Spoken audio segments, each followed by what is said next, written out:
The Ancient and Shining Ones. Chapter 2. Who and what are the gods?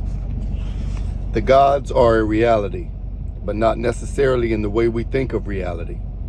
The ideals or archetypal images behind the gods have been in the minds of humans for thousands of years and will remain for thousands more. They have influenced every aspect of humankind's thinking and progress, actions, and social laws. The many gods and goddesses each represent an aspect of the ideal of the whole ultimate creating force behind all that exists. By personifying each separate ideal, humankind is better able to relate to the whole. Contemplation of the ultimate creating force in its entirety is beyond the comprehension of humankind. This force is so abstract, there is nothing to which it can be compared. Although humankind is capable of dealing in abstract thought, there must always be some point of reference for there to be understanding. If a person could expand his mental universe so he could comprehend this ultimate force in all its aspects and glory, that individual would cease to exist. He would have become an equal of the force and therefore no longer in limited form, physical form. There are as many ways of defining the gods as there are people. Some believe that the gods are actual beings, much more powerful than we are, who came into existence at the creation of the universe and who live on another plane. They believe that these gods have a lifespan infinitely longer than ours, and that they can influence and manipulate events with vast powers that cross dimension and time.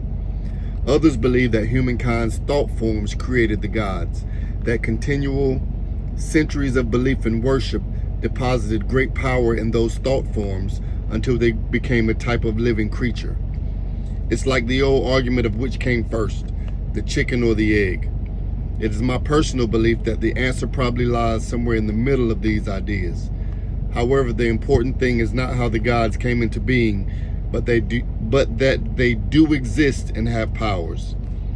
That their existence cannot be proven is unimportant. The universe itself acts as though they do. Intense, concentrated thoughts over a long period of time are very powerful things, having tremendous energies to create or destroy. This is especially true of ritualistic thought patterns. The realities behind the gods and goddesses are vast pools of energy, fed by intense, emotion-filled worship by humankind. These energy pools still exist and can be used if correctly called upon. Present-day rituals and worship revitalize and replenish these ancient energies, awakening them from their long sleep of disuse. But like the ultimate source, they are not found by searching out there. They must be contacted deep within the self. To do this, you must study the old myths and legends told of these deities, so that your subconscious mind will awaken to its potential of contacting these ideals and using their energies. An alert subconscious will delve into the universal memory pool or race mind, or the collective unconsciousness, hypothesized by Carl Jung, gathering information necessary for your growth. These archetypes, in parentheses, first forms or patterns, of ideals can provide clues to dealing with everyday problems and people. If this seems impossible, consider the Hermetic teaching, as above, so below.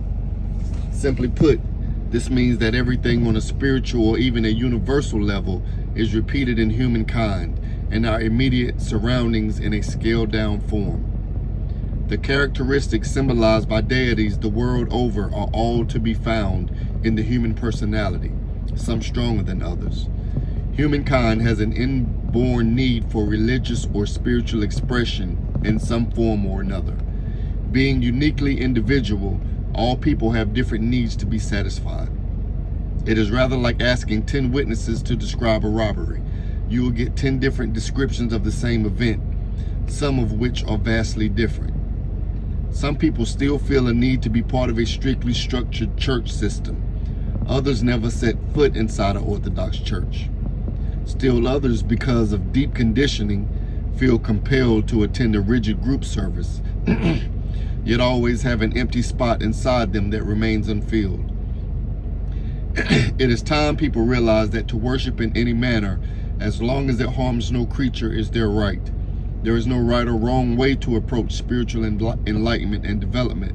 There is only the individual way. A melody to one person may be out of tune to another. In later chapters, I will present some of the similarities and differences between the various pantheons.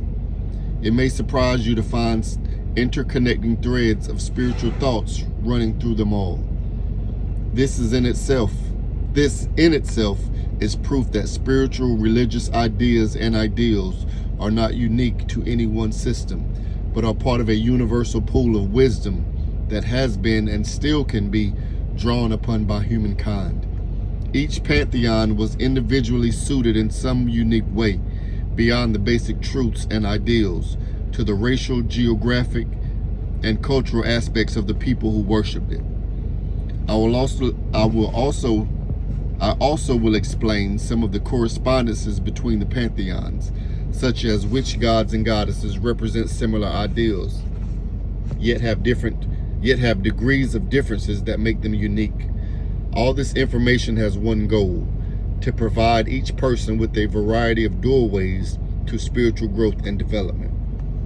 All ritual, even in the Orthodox churches, is a spiritual play in which you are both watcher and participant.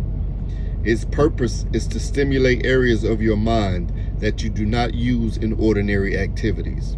It is necessary to activate these areas of the mind so they become connecting links between the ultimate source and yourself. I believe we must offer people a theological, spiritual alternative for opening these connections. Finding a personal pantheon. There are a number of ways to decide which pantheon is most suited to you as an individual. You may choose one because of family conditioning and previous religious training, your ancestral heritage, geographic connections, such as the area in which you live or have lived, or your personal interests and goals. Many people are raised with a religious background that is rich in symbolism and ideas.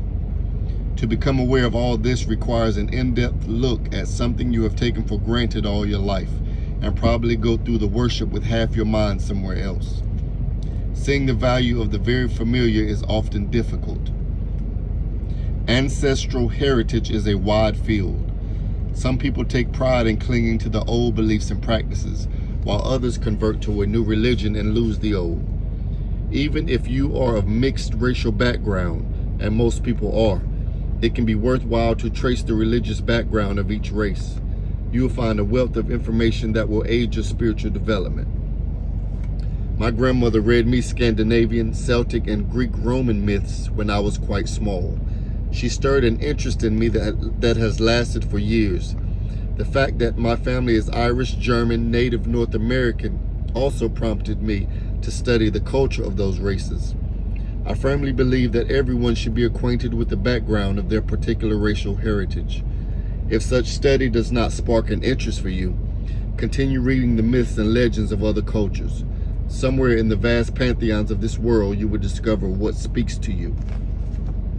The history of the area in which you presently live can also be a treasure trove of ancient cultures and beliefs. You can benefit greatly by showing some interest in your immediate environmental past. Any information gained makes you that much stronger. Perhaps none of the mentioned ways of finding a pantheon have produced any that appeals to you. If this is the case, consider your personal goals.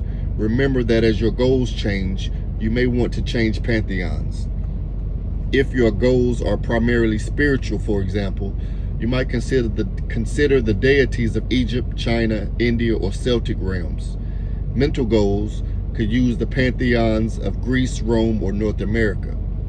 Physical gains could call upon the gods of Nordic German tradition, the Pacific Ocean, or Japan.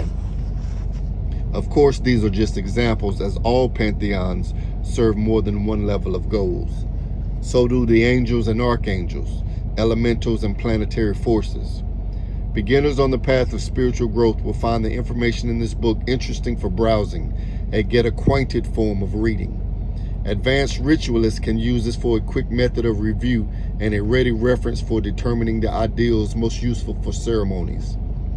One important factor to keep in mind while reading is that goddess-oriented cultures were the oldest form of religious worship and civilization. The original cultures gave their prime worship to the Great Mother and her consort. Lineage and inheritance were traced through the females, not the males. When the god-oriented cultures overran them, the goddesses were made secondary to the gods, and many of their aspects and functions were changed or taken away from them. Humankind has come full circle. Most people no longer think that armed might and warfare contribute anything positive to human development or spiritual growth. Now that humankind stands on a great new threshold, the exploration and possible colonization of space, we are once again changing our attitudes towards worship and personal spiritual expression. We had best go into space with an open mind and a willingness to allow others out there the freedom of worship that fits their needs, if we wish to keep that freedom for ourselves.